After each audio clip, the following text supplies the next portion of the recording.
DSC paper leak అయింది అనేది ఎక్కడా లేదు. ఒక అభ్యర్థి కూడా చెప్పలా. కాకపోతే నోటిఫికేషన్ అర్థం చేసుకోలేక దాని మీద సరైనటువంటి అవగాహన లేక కొంతమంది అన్యాయం జరిగిందని చెప్పేసి వాళ్ళు ఆవేదన చెందినటువంటి మాట వాస్తవం. కానీ కొత్తగా మళ్ళీ నీట్ పేపర్ లీక్ అయింది కాబట్టి డిఎస్సి పేపర్ కూడా లీక్ అయింది. ఈ లీక్ అనే పదం ఏదో బాగుంది అని వాడుతున్నారా, లేకపోతే నిజంగానే లీక్ అయింది? ఏమంటారు? ఏమంటారంటే రాజుగారు, నాకు రాత్రి ఒక కళ వచ్చింది. ఆ కల్లో జగన్మోహన్ రెడ్డి గారు ఎవరినో మర్డర్ చేశారు, అర్జెంట్ గా జగన్మోహన్ రెడ్డి గారిని జైల్లో పెట్టండి అని నేను డిమాండ్ చేస్తే అది కుదిరిద్దా? నాకు రాత్రి కళ వచ్చింది. అలాంటి కళలు కనవాకండి మీరు. అలాంటి కళలు కనొద్దులేండి. కుదిరిద్దా? కుదరదు కదా. అలాంటి కళలు కనొద్దులేండి మీరు. వాస్తవం సంఘటన జరిగితే ఆ సంఘటనలో జగన్మోహన్ రెడ్డి గారి పాత్ర ఉంటే జగన్మోహన్ రెడ్డి గారిని పనిష్ చేయండి అంటే దానికి ఒక అర్థం ఉంటది. కానీ అర్థం పర్థం లేకుండా డిఎస్సి అక్రమాలు జరిగాయి. ఇప్పుడు డిఎస్సి అక్రమాలు జరిగినట్టుగా జగన్మోహన్ రెడ్డి గారికి రాత్రి కళ వచ్చింది. ఆ కళ పట్టుకొని లోకేష్ గారు రాజీనామా చేయాలంటే ఎట్ట కుదిరిద్ది? అక్రమాలు జరిగినట్టు ఆధారాలు చూపించాలి కదా, సాక్ష్యాలు చూపించాలి కదా. ఇప్పుడు నిజానికి జగన్మోహన్ రెడ్డి గారికి ఒక మంచి ఛాన్సు.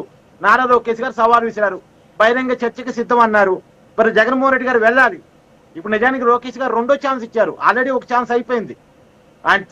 జగన్మోహన్ రెడ్డి గారు ఇంటి ముందుకు వచ్చి మరి నేను మీతో చర్చకు సిద్ధమని లోకేష్ గారు గతంలో చెప్పారు.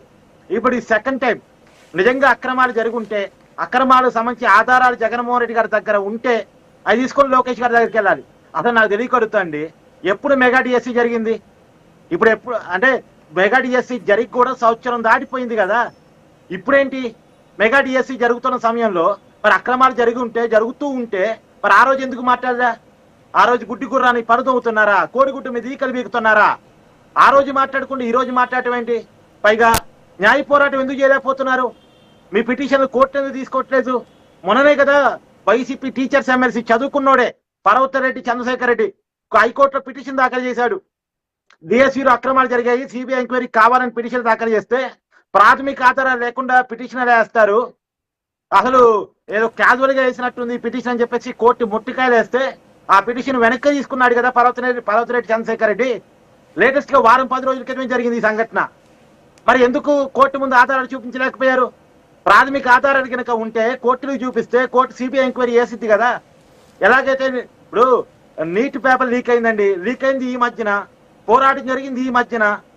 నీట్ పేపర్ లీక్ కాగానే పోరాటం చేశారా? లీక్ అయిన సంవత్సరం తర్వాత పోరాటం చేస్తారా? లీక్ కాగానే కదా పోరాటం జరిగింది. ఆ లీక్ అన్న విషయాన్ని కోర్టులు అడ్మిట్ చేశాయి, సిబిఐ ఎంక్వైరీ జరుగుతుంది, 13 మందిని అరెస్ట్ చేశారు.